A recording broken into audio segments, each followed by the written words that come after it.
भारत गौरव आचार्य श्री पुलक सागर जी गुरुदेव के प्रवचन और धार्मिक कार्यक्रम देखने एवं सुनने के लिए जिन शरणम मीडिया चैनल को अभी सब्सक्राइब करें और बेल आइकॉन पर क्लिक जरूर करें। आदमी इस दुनिया से चला जाता है ना, मर जाता है, विदा हो जाता है संसार से।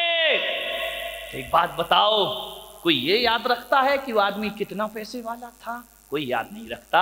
कोई ये याद नहीं रखता कि उसके पास सोने के आभूषण कितने थे, ये भी कोई याद नहीं रखता है। उसकी इज्जत क्या थी, ये भी कोई याद नहीं रखता है। उसका रौब क्या था, ये भी कोई याद नहीं रखता है। एक बात याद रखो बारामती वालों, कि मरने के बाद धन दौलत रूप याद नहीं रखा जाता है, आदमी का व्यवहार और आदमी की भाषा याद रखी जाती है। ध्यान रखिए, आदमी की वाणी याद रखिए, आदमी का व्यवहार याद रखा जाता है, आदमी का चरित्र याद रखा जाता है। बाकी भौतिक वस्तुओं को आदमी बहुत जल्दी भूल जाया करता है। ध्यान रखिए, व्यवहार बहुत अच्छा बनाओ, मीठी वाणी। तुमने एक वो देखा, एक टीवी पर एक जानवर आता है, चिंपांजी, बंदर जैसा, देखा है? नहीं? मैं लाओ, इधर क्यों देख रही हो तुम लोग? मैंने पूछा चिंपांजी देखा? ले हाँ देख रहे। ध्यान रखिए, एक चिंपांजी आपने देखा होगा, एक बंदर आपने देखा होगा, उसकी सारी हरकतें आदमी की तरह है। ध्यान रखना, बिल्कुल जो आदमी करता है वही वो करता है। वो भी दो पैरों से चल लेता है, वो भी गले में हाथ डाल लेता है, वो भी हाथ मिलाने की ताकत रखता है, सब कुछ आदमी जैसा है। लेकिन क्या वजह है कि वो बंदर बन गया, तुम इंसान बन गए।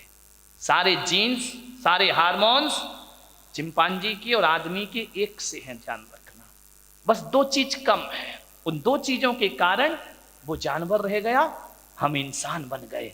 वो दो चीजें ध्यान रखिए, वही महत्वपूर्ण है जो तुम्हें इंसान बनाएंगी। वो दो चीजें, वो दो जीन्स कौन से हैं? एक तो वो चिंपांजी मनुष्य की तरह सोच नहीं सकता है, और दूसरा आदमी की तरह बोल नहीं सकता है। ध्यान रखिए, मैं आपसे निवेदन कर रहा हूं, चिंपांजी आदमी की तरह नहीं बोल सकता, इसलिए जानवर हो गया, और आप इंसान होकर भी बोलना ना आया। समझ गए क्या? आप भी जोर से बोलो, ये तो समझती हैं, तुम एक बार बोल दो। ध्यान रखिए, अभी तो जानवर ही क्या है, जब तक शादी नहीं होती कितने पैर होते हैं आदमी के? बोलो, दो पैर होते हैं ना। शादी हो गई, दो प्लस करो, कितने हो गए? चार। चार पैर का कौन होता है? जानवर ही तो होता है मेरे भाई। ध्यान रखिए, आदमी कहाँ होता है? विचार करो। केवल दो बातों से आदमी जानवर बन जाता है, एक सोच खराब करने से और एक वाणी खराब करने से। इंसान फिर इंसान नहीं रह जाता इस धरती पर। अरे माल हल्का हो, यदि वाणी वजनदार हो ना, तो हल्का माल भी महंगा बिकता है मेरे भाई। और माल वजनदार और वाणी हल्की हो तो वजनदार माल भी दो कौड़ी का हो जाया करता है। और तुम्हें मेरा नहीं मालूम तो अविनाश सेठ और अतुल सेठ से मिल लेना। ध्यान रखिए, मान्यवर, बोलने का व्यवहार अच्छा होना चाहिए, वाणी अच्छी होना चाहिए।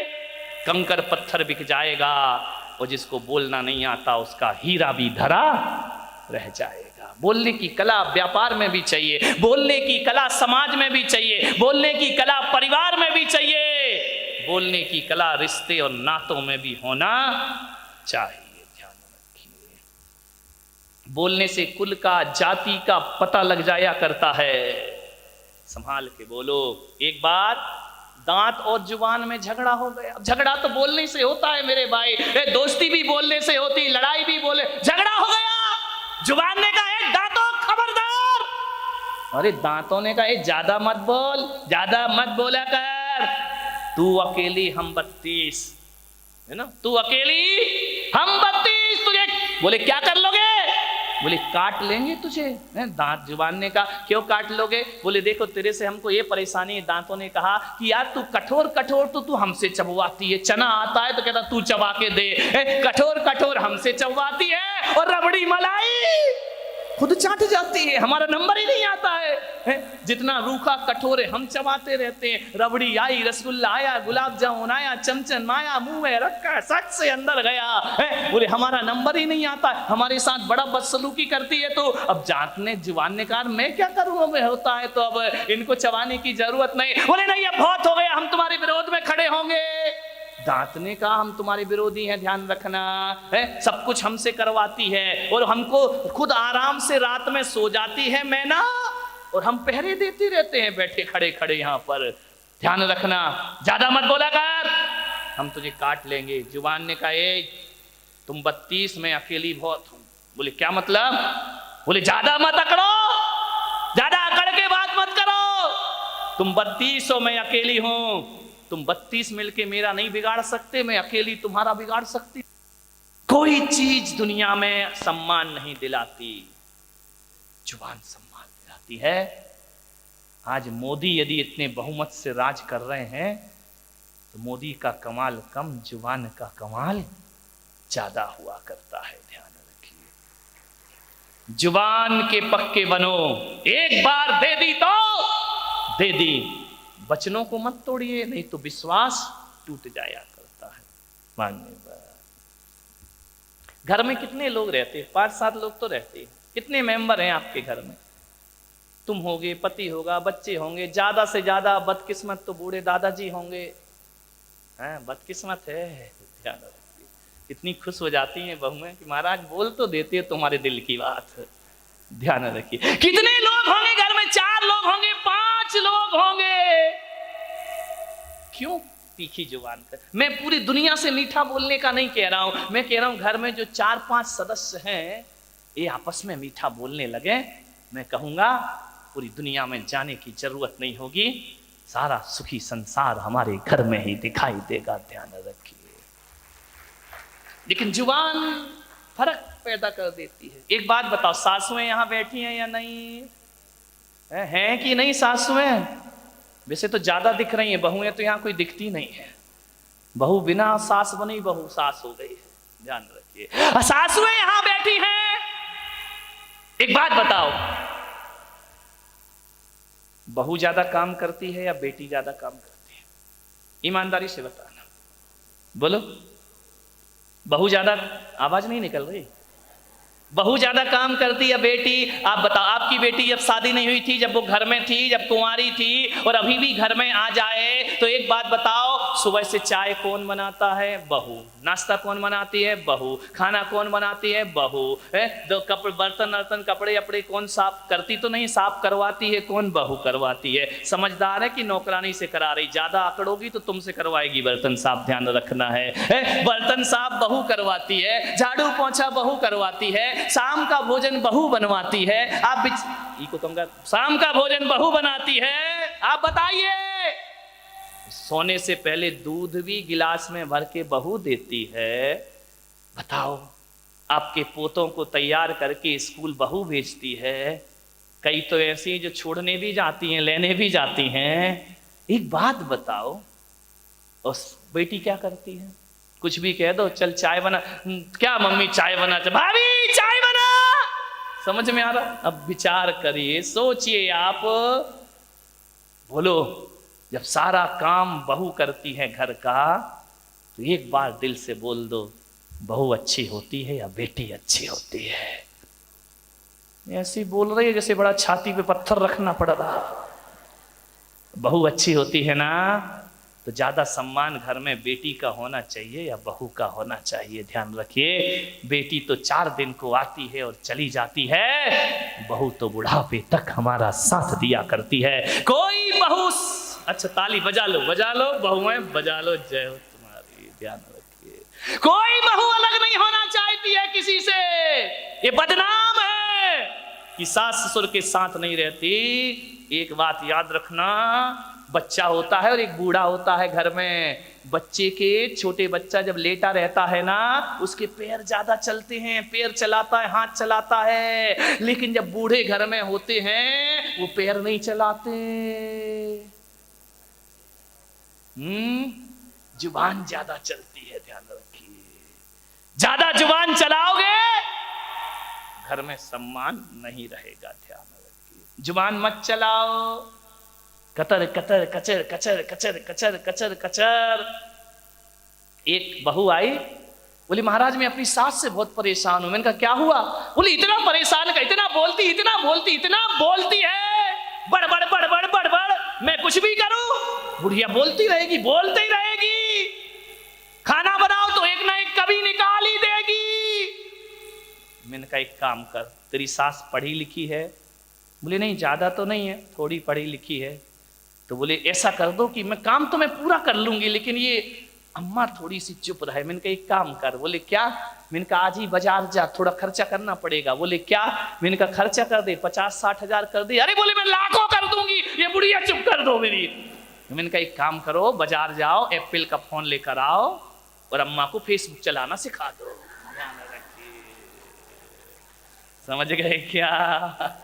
बहुत अच्छी चीज है, फेसबुक चलाएगी बुढ़िया, बहू कहेगी खाना खा लो, अरे रुक जाना चैटिंग में लगी हुई हो, ध्यान रखना। चैटिंग सिखा दो, अपने आप चुप हो जाएगी। ध्यान रखिए। सबसे अच्छी चीज तुम बहू में मेरे से सीख लिया करो, घर कैसे चलाना है। ऐसी चैटिंग सिखाओ, ऐसी चैटिंग सिखाओ कि तुम खाने को बुलाओ, वो कहे अभी रुक जा, अभी फेसबुक चला रही हूँ, व्हाट्सएप चला रही हूँ। ध्यान रखना, मान्य सोचना है। मेरे पास ऐसे ही नुस्खे हैं और कोई मंत्र तो मुझे आता नहीं। एक आई महिला मेरे पास इतने से बच्चे को लेके, बोले महाराज ये मेरा बच्चा अंगूठे पीते रहता, निकालते नहीं, इतना मारती हो। किसी ने कहा इसके उंगली अंगूठे में कुछ कड़वा लगा दे। अरे बोले लगा दिया, उल्टी करता है, उसके बाद फिर पीने लगता है, ये अंगूठा ही नहीं छोड़ता है, इतना बड़ा हो गया। मैंने कहा एक काम कर, नहीं छोड़ रहा। बोले आपके पास कोई नुस्खा है? मैंने कहा है, मेरे पास हर चीज का नुस्खा है। तो बोले क्या करूं? मैंने कहा अंगूठा नहीं छोड़ता। बोले नहीं छोड़ता। मैंने कहा एक काम कर, इसकी जो पैंट में इलास्टिक डली है वो काट दे। समझ में आया कि नहीं आया? अब इलास्टिक काटेगी तो पकड़ेगा कि मुंह में डालेगा? ध्यान, अंगूठा पीना छोड़ देगा बच्चा। आप भी कहां कहां के उपाय करते हो। अब इलास्टिक यदि कट गई उसकी तो पेंट पकड़े घूमेगा। ध्यान रखना। मानवर ऐसे ही उदाहरण है मेरे पास। क्या करे, अपना दवा खाना है, विचार करना है आपको। वाणी मीठी रखिए, कोई बात नहीं, हल्के मूड में रहो, भारी नहीं रहो। वाणी को सुधारना है, टेंशन में मत रहो, तनाव में मत रहो। मूड इतना मजाकिया बना लो, हल्का फुल्का। कुछ लोग ऐसे होते हैं जो छोटी बातों को बहुत बड़ा बना लेते हैं, और कुछ लोग ऐसे होते हैं जो बड़ी बड़ी बात को भी हंस करके गुजार दिया करते हैं। ध्यान रखिए। पति आया, खाना खाने आया, लेट हो गया, पत्नी ने 10 फोन किया, जल्दी आओ जल्दी आओ, खाना ठंडा हो रहा है, आ रहा हूं, बैठ गया। महाराज की भैयावृत्ति में लग गया, 11 बजे पहुंचा पट्टा घर में। ध्यान रखिए। पत्नी ने कहा भाड़ में जा तू, 11 बजे में तेरा खाना गर्म करूंगी, निकाल लो और खा लो, ये ठंडा हो गया है। पति बोला ठंडा हो गया तो मैं गरम कर दे इसको। बोले अब मैं दिमाग खराब मत करो मेरा, तुम 11 बजे आ रहे, अब मैं खाना गरम करूंगी। पति भी बड़ा होशियार था, उसने उठाई थाली पत्नी के सिर पे रख दी। बोले क्यों? बोले तू क्रोध में जल रही है, खाना गरम हो जाएगा। हल्के हल्के मूड में रहो, हंसी मजाक की जिंदगी जियो, वाणी अच्छी होगी। एक पति ने कहा जैसे ही ठंडा खाना खाया, ये क्या गोबर बना रखा है, गोबर। पत्नी ने कहा हाय राम, तुमने गोबर भी चख रखा है। ध्यान रखिए। मान्यवर, गुस्सा मत होइए, हल्के मूड में अपनी जिंदगी को गुजारिए। ध्यान रखना। एक लड़की, एक महिला डांट रही थी बच्चे को, बच्चा रो रहा था। बच्चे ने, माँ ने कहा बेटा रोटी खा ले, नहीं खाऊंगा। ब्रेड खा ले, नहीं खाऊंगा। पिज्जा खा ले, नहीं खाऊंगा। मैगी खा ले, नहीं खाऊंगा। माँ ने कहा बाप पे गया है, चप्पल खाएगा। रोटी तो खाएगा नहीं, तभी मानेगा। जिंदगी को बड़े आराम से गुजार, हंसते खिलखिलाते, कितने अच्छे लग रहे हो जब तुम इस पंडाल में हंसते हो। मैं आपसे निवेदन करता हूं, इससे भी अच्छे लगोगे जब घरों में ठाके गूंजते रहेंगे। सासू भी हंसेगी, ससुर भी हंसेगा, बच्चे भी हंसेंगे, पति भी हंसेगा, इतना सुख मिलता है। मैं कहता हूं जिस घर में हंसी मजाक और आनंद होते रहता है, सम्मेद शिखर जैसी शांति उसके घर में प्राप्त हुआ करती है। ध्यान रखिए, अच्छा जीवन बनाइए। बहुत आदर, कितनी सी जिंदगी है, छोटी सी जिंदगी, तकरार किस लिए, रहते हो दिलों में दीवार किस लिए। मानिए बहुत कम लोग होते हैं समझदार जो घरों को स्वर्ग बना लिया करते हैं, आनंद में जिंदगी को गुजारिए। एक महिला ने मटर पनीर बनाए, पति ने देखा, बोले क्या बना है क्या, बोले मटर पनीर खा लो। बोले मटर पनीर, ना इसमें मटर दिख रहा ना इसमें पनीर दिख रहा है। महिला बोली तुम भी पागल हो गए हो। बोले क्यों, बोले मटर नहीं दिख रहा, पनीर नहीं दिख रहा। बोले जरा एक बात बताओ, गुलाब जामुन में गुलाब दिखता है क्या? ना गुलाब दिखता ना जामुन दिखती, फिर भी खा लेता है कि नहीं? ध्यान रखिए, अब गुलाब जामुन दोनों नहीं दिखते हैं, जैसे इसको खा लो, ना इसमें मटर है ना इसमें पनीर है। मान्यवर ध्यान रखिए। अंतिम समय हो गया आपका, अपनी बात समेट रहा हूं। महाभारत की सेनाएं आमने सामने खड़ी हैं, कुरुवंश खड़ा है, एक तरफ पांडवों की सेना है और एक तरफ कौरवों की सेना है। युद्ध का शंखनाद हुआ, युद्ध की तैयारियां। एक तरफ नारायण कृष्ण पीतांबर धारण किए खड़े हैं अर्जुन के सारथी बनकर, तो एक तरफ कृष्ण की अक्षौहिणी सेना खड़ी हुई है। कृष्ण ने कहा युधिष्ठिर से, यह धर्मराज, युद्ध का शंखनाद हो चुका है, जाओ अपने बुजुर्गों से आशीर्वाद लेकर आओ। युधिष्ठिर उतरे, कौरवों की सेना की तरफ बढ़े। दुर्योधन ने कहा डर गया, बिना लड़े ही चला आ रहा है हमारी दल की तरफ। रुक गया, स्तब्ध हो गया पूरा कुरुक्षेत्र। युधिष्ठिर बढ़े, जाकर के उन्होंने देखा, दिल दहल गया। ये मेरे तात, ये मेरे पितामह, ये मेरे गुरुजन, किन पर हथियार उठाऊंगा मैं? जाओ। जैसे गए, युधिष्ठिर ने जाकर के भीष्म पितामह के चरणों में प्रणाम किया, उनके चरणों में माथा रखा, अपने अस्त्र शस्त्र छोड़े। भीष्म ने कहा विजयी भव पुत्र। दुर्योधन ने देखा कि यार ये लड़ तो मेरी तरफ से रहे हैं, वो विजय का आशीर्वाद उसे दे रहे हैं, ये तो लालू का बिहार बन गया है, मामला गड़बड़ है। मुख्यमंत्री हम नहीं बनाया, हमें ये तरफ फेंक दिया उठा करके। ध्यान रखिए। द्रोणाचार्य के पास गए, गुरुदेव प्रणाम करता हूं तुम्हें, आशीर्वाद दो। यशस्वी भव पुत्र। कृपाचार्य के पास गए, प्रणाम किया, चक्रवर्ती भव पुत्र। दुर्योधन की भुजाएं कांप गईं, रथ से उतरा, ये क्या हो रहा है इस कुरुक्षेत्र में, बताइए मुझे। ये कृपाचार्य, द्रोणाचार्य और युधिष्ठिर, ये भीष्म पितामह लड़ मेरी तरफ से रहे हो और जीतने का आशीर्वाद उन्हें दे रहे हो, ये शोभा नहीं देता है आपको। पितामह याद करो, आप हस्तिनापुर के सिंहासन से बंधे हुए हो, आपको यह आशीर्वाद उन्हें नहीं इस सेना को देना चाहिए।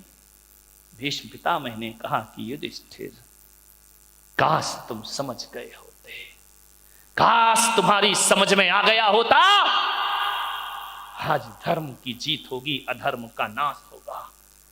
दुर्योधन ने कहा यह धर्म की बातें करने का मैदान नहीं है, युद्ध में तो विजय ही धर्म हुआ करता है, जीत ही धर्म हुआ करती है। काश दुर्योधन तुम समझ गए होते। आज युधिष्ठिर रथ से उतरकर हमें प्रणाम कर रहा है। हम हरिवंश कुरुवंश के लोग, हस्तिनापुर का मैं सबसे ज्येष्ठ व्यक्ति हूं, जो तुमसे रिश्ता है वही युधिष्ठिर से रिश्ता है। लेकिन तुम समझ नहीं पाए दुर्बुद्धि दुर्योधन, काश आज युधिष्ठिर ने मुझे आके प्रणाम किया युद्ध से पहले, तो भारत की संस्कृति कहती है झुकने वालों को बद्दुआएं नहीं दुआएं प्रदान की जाती है, आशीर्वाद दिया जाता है। ये कला तुम नहीं सीख पाए दुर्योधन, युद्ध के शंखनाद से पहले तुमने मेरे पैर नहीं छुए। एक बात कहता हूं दुर्योधन, मेरे पैर तो छोड़ो, यदि युद्ध का जब शंखनाद हुआ था तो पितामह और द्रोणाचार्य कृपाचार्य की बात छोड़ो, यदि तुम अपने रथ से उतरकर युधिष्ठिर बड़े भाई के चरण छू लेते तो युधिष्ठिर भी तुम्हें विजयी भव का आशीर्वाद प्रदान करता, वह भी आपके लिए बद्दुआएं नहीं दे। तुम्हें ये कला ही नहीं आती दुर्योधन। ध्यान रखिए, तुम्हारा फर्ज था कि युधिष्ठिर बड़ा भाई है, ध्यान रखना धर्मनिष्ठ है, तुम्हें पहले अपने भाई का आशीर्वाद लेना था। तो युधिष्ठिर जैसा भाई भी तुम्हें बद्दुआएं नहीं देता, ध्यान रखिए। मान्यवर, आपसे एक ही निवेदन है, यदि हमारे हृदय में संस्कार, समर्पण और भाषा में मिठास है तो दुश्मन भी हमें बद्दुआएं नहीं आशीर्वाद को हाथ उठा लिया करता है, ध्यान रखिए। कोई साधना मत करो, केवल इतनी साधना करो कि जितने मीठे वचन मंदिर में जाके भगवान को बोलते हो, जितने मीठे गीत भगवान के गाते हो, जितनी मीठे भावों से भगवान को अर्घ चढ़ाते हो, उतने मीठे भावों से घर के लोगों को रोटियां परोस दिया करो। कहता हूं भगवान आशीर्वाद बाद में देगा, परिवार आशीर्वाद सबसे पहले देगा। तुम्हारे घर का वातावरण बदल, कुछ नहीं करना है, ना धन ना दौलत ना रुपया ना पैसा। जिंदगी में किसी की जरूरत है तो मीठी वाणी और मीठे व्यवहार की बहुत जरूरत है। आज किसी दुश्मन के पास चले जाओ, मीठा बोलो, एक दिन नहीं 2 दिन। मैं कहता हूं किसी को सम्मान से इज्जत से बोलोगे, 1-2 दिन अटपटा लगेगा कि यार ये तो बड़ी बन रही है प्रवचन सुनने के बाद, 2-4 दिन लगेगा, फिर आदत पड़ जाएगी। ध्यान रखिए, शुरुआत हर अच्छे काम में थोड़ी झिझक होती है, लेकिन बाद में हमारी आदत बन जाती है। ध्यान रखना, आदमी के चेहरे का प्रभाव नहीं, आदमी की वाणी का प्रभाव हृदय में उतरा करता है। ध्यान रखिए। मान्यवर, आपसे निवेदन, समय हो गया आपका, कुछ मत करिए अपनी जिंदगी में। बात ही बात में विश्वास बदल जाते हैं, बात ही बात में विश्वास बदल जाते हैं, रात ही रात में इतिहास बदल जाते हैं। कोई पैदा तो करे अपनी जुबान में इतनी नर्मता, नर्म लहजे से तो पत्थर भी पिघल जाते हैं। ध्यान